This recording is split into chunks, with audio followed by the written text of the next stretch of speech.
Welcome to EMERJ TV, the podcast where the industry's most talented video and film professionals share their stories, from the directors and cinematographers to the editors, voice artists, and on-camera talent.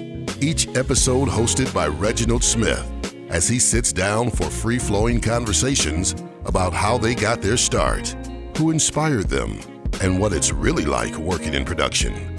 So sit back, relax, and get ready for some behind-the-scenes conversation about production. This is EMERJ TV. EMERJ TV.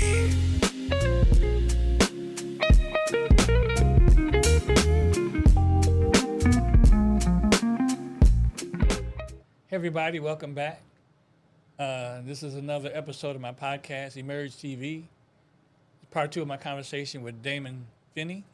He's a producer, director, editor. We have been working together in an organization where his responsibility is to make sure the work that I do meets the expectations of his employer. And you know, in the last episode, we talked about how much experience he has and how much experience I have. And it's not a matter of how long I've been in the business, because if I don't meet the expectation that you have, which was presented by the expectation of your boss, you and I will be gone. This is just funny because it's like so much more we could say, but yeah. yes. But basically that's it. Absolutely. You know, I have watched you and I have talked. Yeah. You even told me some things to do with this podcast. See now, and there you go. Prime example. You told me, I could have been like, oh, what do you know? I've been doing this 44 years. Let me go and stumble. You know, so you always learning. Yeah. And it's the most important thing, man. Like, I just feel like you have to be teachable, and all the time. Yeah, like that never ends. Like, you have to be teachable, or else you will perish within this this industry. Like, I haven't been here long, but I have seen some of the negative consequences from just being someone who is unable to adapt and listen. Like, I've been able to see it. Yeah. So, yeah, just being teachable is supremely important. Yeah, and see, now I was employed by the organization that you work at. Matter of fact, when I was there, they had consultants, and so I was kind of coasting along because you know, it wasn't on my shoulders, and they had plans to build a new facility, and so the consultants were going to come in and do all the installation and all this stuff, and I was like, okay. I just kind of watched and said, "Hey, mister, what's that over there?" And then one day I walked in and I was told, "Well, we fired the consultants. You're doing the install." Had never done one. Now I had been in the industry for 17 years, maybe 15 years. Let's say 15. Let's dial it back.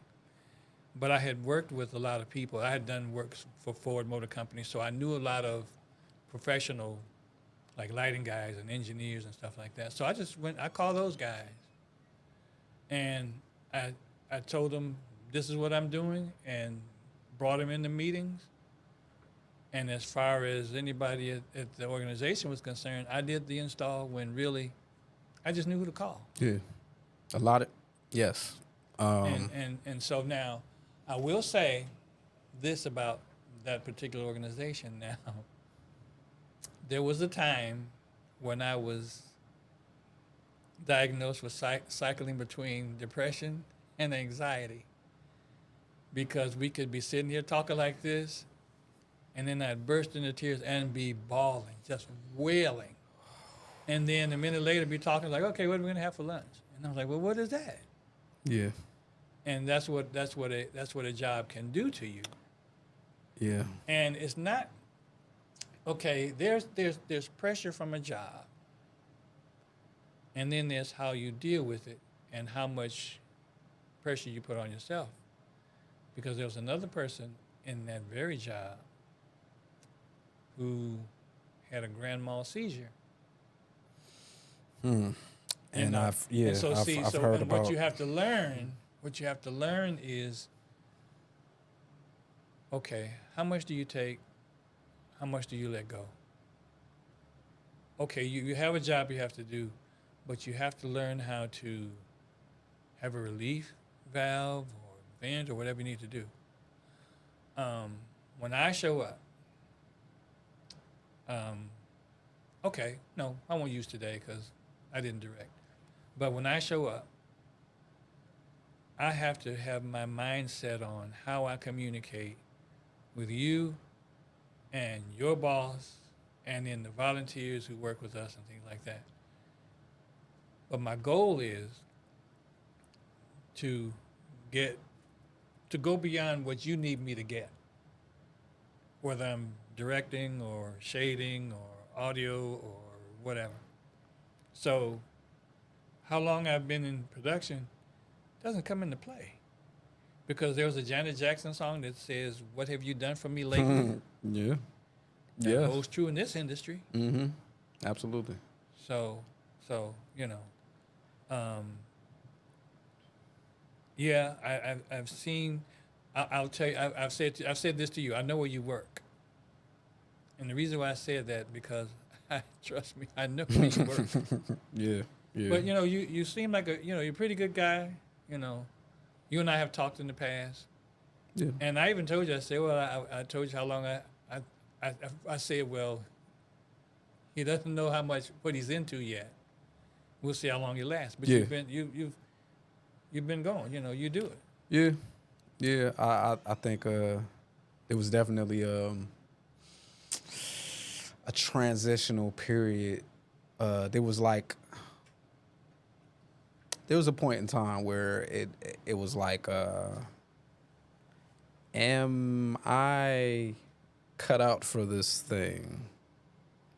And as time goes on, if you just, my thing is I stay within myself. Mm-hmm. So once it gets too hard to stay within myself, then I think you start to kind of reevaluate. But I've been able to, and I've enjoyed being able to kind of be a different speed from my predecessor. Mm-hmm.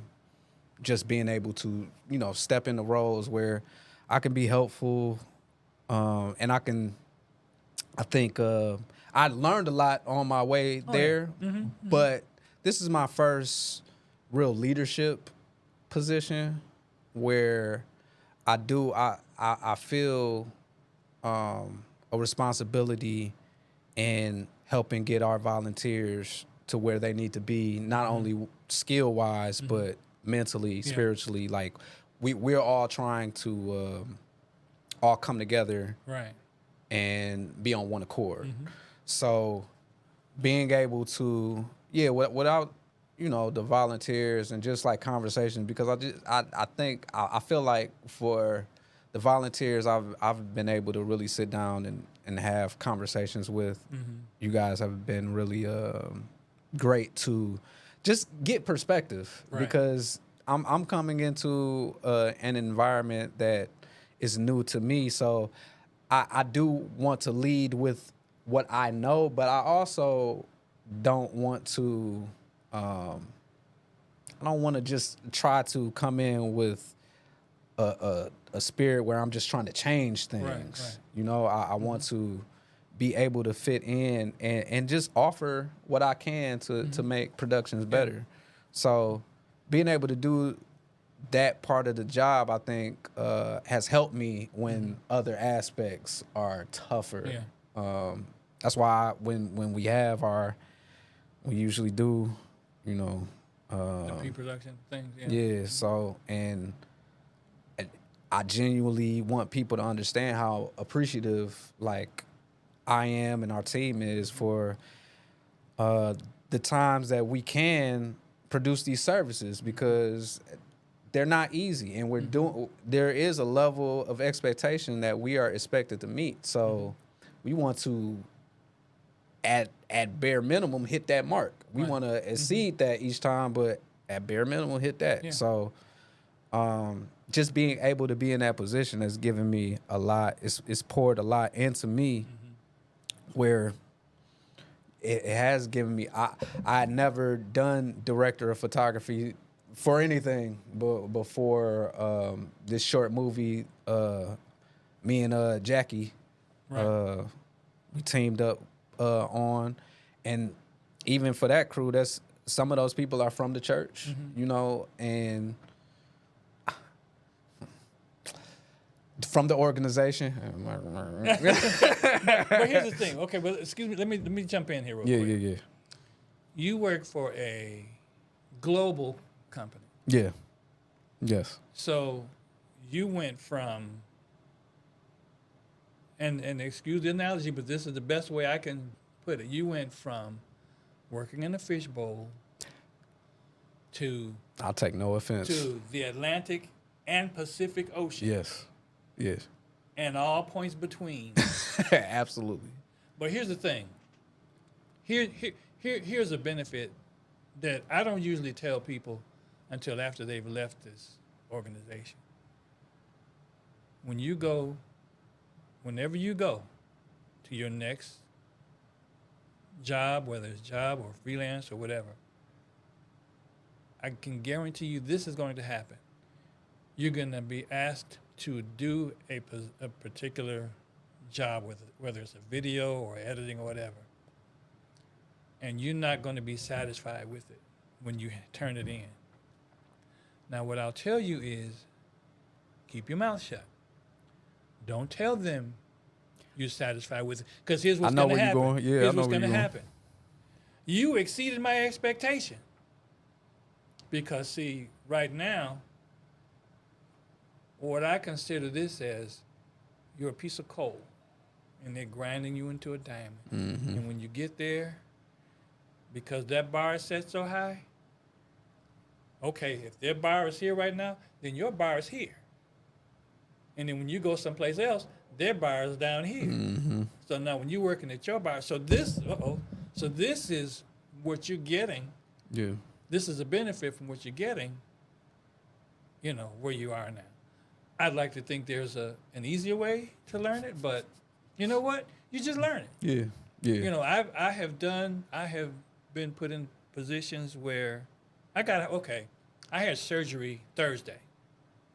Friday, I sent the resume to this company in Detroit, or Metro Detroit, my resume.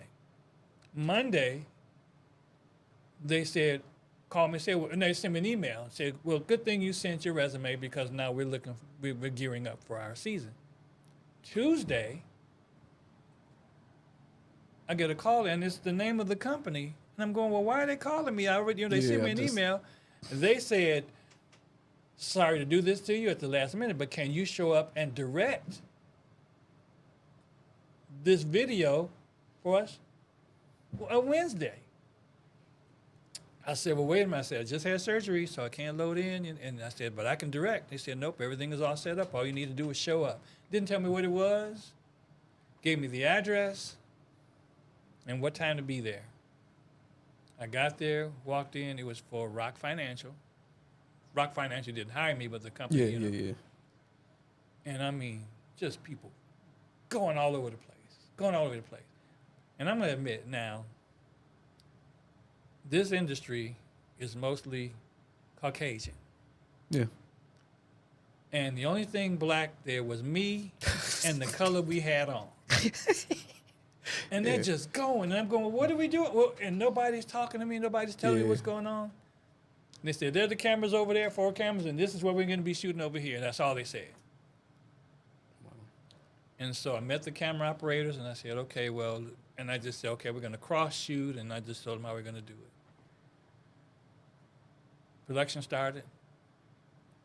Did what we say? I mean, and now I know how to direct, so I just did what I knew how to do.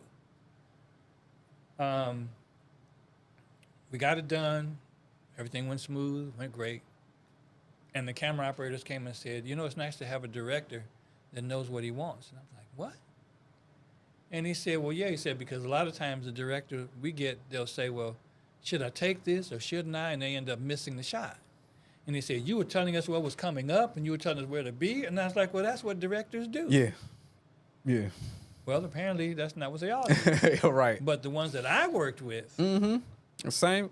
So, Yeah. and then I was getting on the elevator, and the guy was riding down the elevator with me, and he said, and we got on, he was talking, he said, well, how'd the shoot go?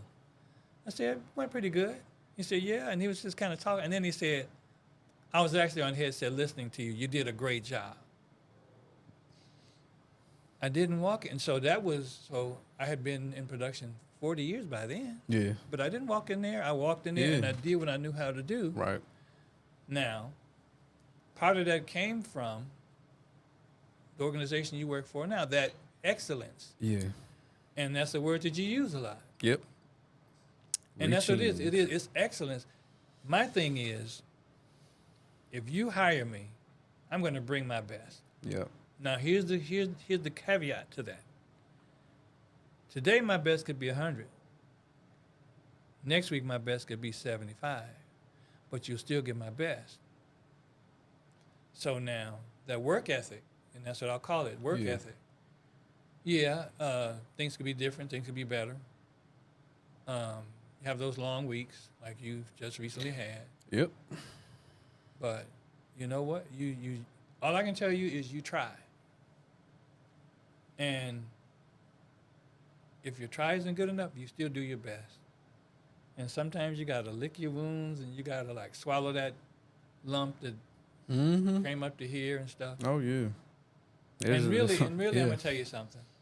The worst they can do, in the grand scheme of things, all of this stuff and how tall you are, what your family looks like, what your kids look like, the worst they can do is fire you.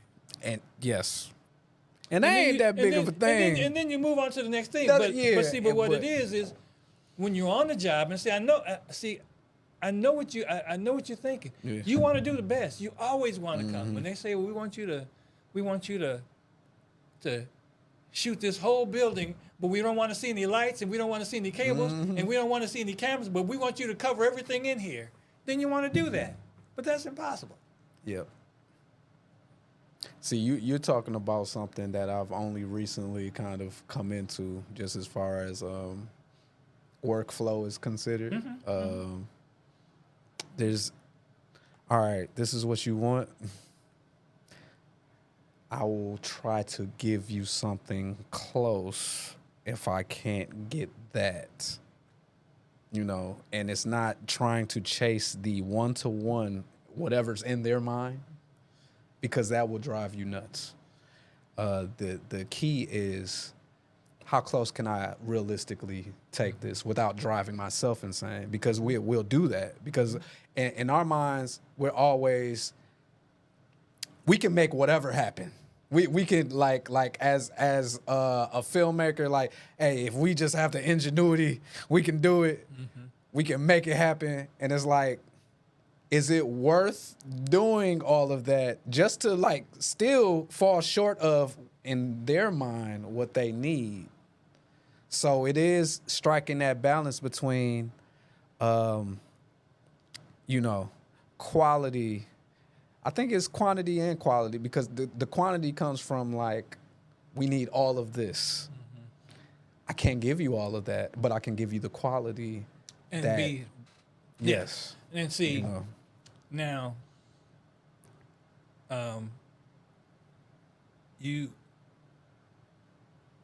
what I've learned is you can't be afraid of telling somebody, we can't do this with what we have. Yeah.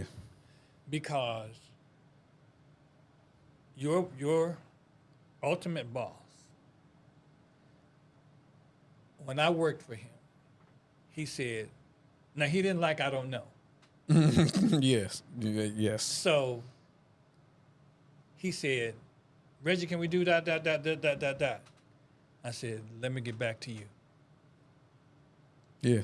Now, he wanted to do closed captioning. This was in 90s, 97. Wanted to do closed captioning. Mm-hmm. I said, I'll find out how much it costs. Called Chicago, which is the only place that was doing it. Mm-hmm. It was $10,000 per hour. So I got so when I saw him, I actually saw him in person. He said, "Well, can we do it?" I said, "No." He said, "Why?" He said, "Because it's $10,000 an hour." He went, "What?" And I said this verbatim. Man, I was shocked. Mm-hmm. We didn't do it. Yeah. Well, what was I gonna be afraid to tell this man? Yeah. I don't know what to. Then he doesn't need that. He doesn't need a person like that. No. He needs somebody who will tell him. Mm-hmm. And that's with anything. When you're hired to do a job, the people who stay on a job, doesn't matter what the industry is. If it's a legitimate person and a reasonable person that you're working with, I'm not saying the best boss, but a reasonable person, they will appreciate you telling them, you can't do this with what you have. Yep. And then when they ask you why not, now, when I used to do videos for Ford, and the engineers would say, well, how do you know you can do this? I said, because you want it. I said, if you want it, I said, if you throw enough money at it, you can get whatever you want. So, Yes, see, that was confidence. It wasn't arrogance. No. Now, another thing I would tell my clients, we'd be on the job. Well, I want to do this way. Well, that's not going to work that way. Well, Reggie, I want to do it this way. Well, this won't work that way, and here's why. I still want to do it that way, so here was my speech. Okay, I'm going to do it your way, but when I do it your way and you don't like it, you'll know that I'll know that I told you wouldn't like it. And except for one time, they would say, well, you're the professional, which is what you hired me for. Mm-hmm. And the one time it didn't work, the engineer told my partner, I should have listened to Reggie. I don't like it. Your job is to tell them what you can and cannot do. Yeah. If they wouldn't want to hear it, your boss, we were going to Atlanta to do a New Year's Eve event. And the person that had the position before me, the consultants came and they did an install, but then the person who had the job stopped them from finishing the audio. So the audio was out of phase. So they're in the process of building a new facility, and they're having cash overflow and stuff like that, and stuff wasn't working. And he told me, well, get the room fixed, the audio fixed. It cost $10,000. So we got on the plane. I handed it to him, and he was rah rah rah rah. And I just sat there and thought, well, he's not mad at me. His final words were, "Get it done." Mm-hmm. I got it done. Yeah. Yeah, and they may not like it. That's the important thing, though. They may not like it. Yeah. I get that. You don't want to hear anybody growling. Yeah. But you got to get the job done, and that's at the top of the list. It's like, see, in that situation that you're in, you don't need me walking in there and tell you, hey man, who are you talking to me? Who are you talking to me? Do you know who I am? Oh man. Yeah. And I'm well known all over the place. So, I was telling somebody that I don't have an ego. I think I learned it from my older brother. He was a musician. Well, he still is. And they were raving over him at school, and he just sat with his head down. And I was like, wow, he's not really getting puffed up. So then when it happened to me, I pictured him. Mm-hmm. Because, we're all here to serve, whether it's volunteer, whether for pay, it's still service.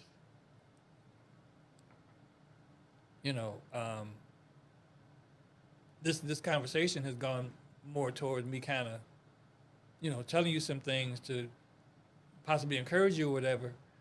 But it's more important to like whether it's you telling me something or me telling you something, to give you the information to help you, and then when I'm there, do what you tell me to do, instead of, hey man, shoot, I don't even know why I'm dealing with you. 7 years. 7 years. Who am I with my little 7 years? With my baby what's 7 years. What's 7 times 6? 42. Yeah. But, yes. but you're a good guy, and I like you. I wouldn't have, and I approached you to be on this podcast. I wouldn't have asked you because, like, I saw the short film that you did. I was like, man, cool. There are things you told me about, and I was like, oh man, I didn't know about that. No, I appreciate it. And I can't even go. It's not even a matter of why didn't I know that. It's just you don't know what you don't know. Yeah, definitely.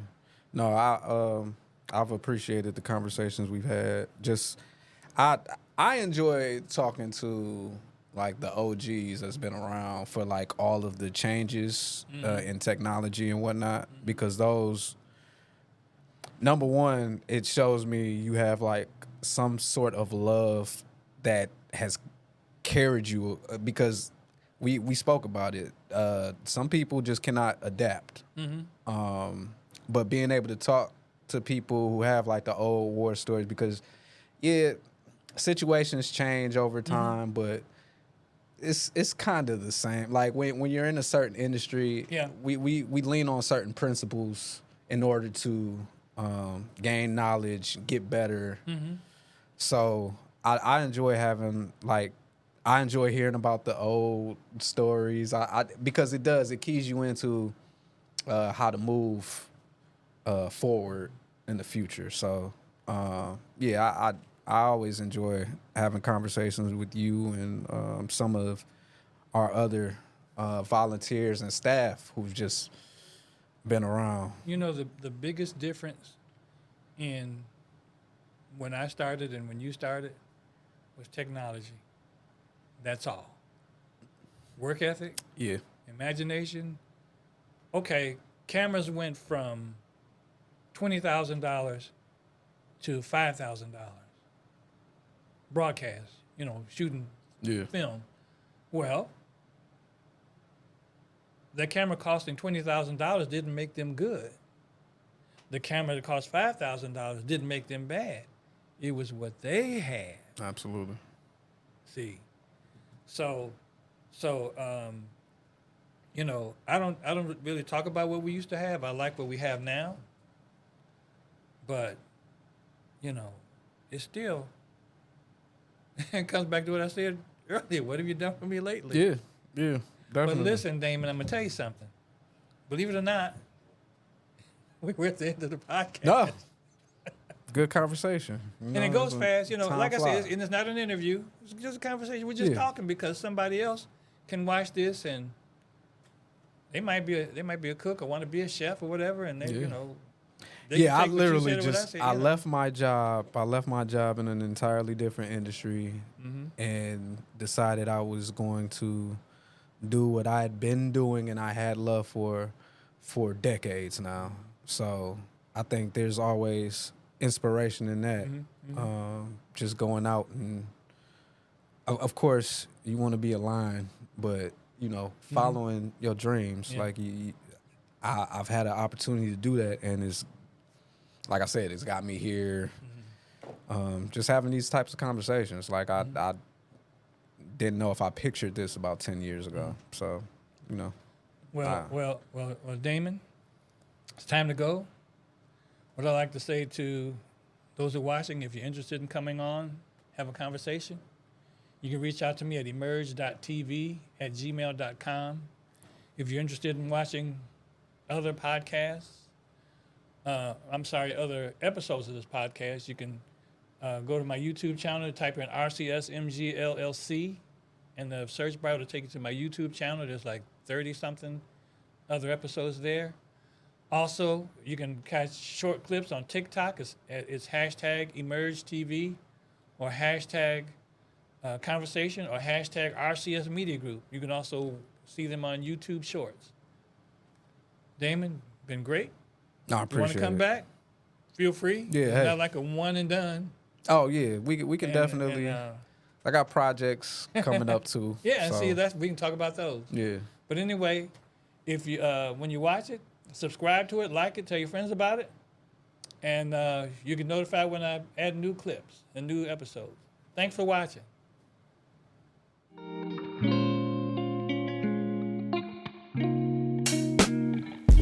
Thank you for watching EMERJ TV. If you enjoyed this episode, be sure to subscribe on YouTube and follow along for short clips and exclusive content. Want to be a guest on the show? Reach out to Reginald Smith at emergtv@gmail.com. And we'll see you next time right here on EMERJ TV. This has been an RCS Media Group presentation.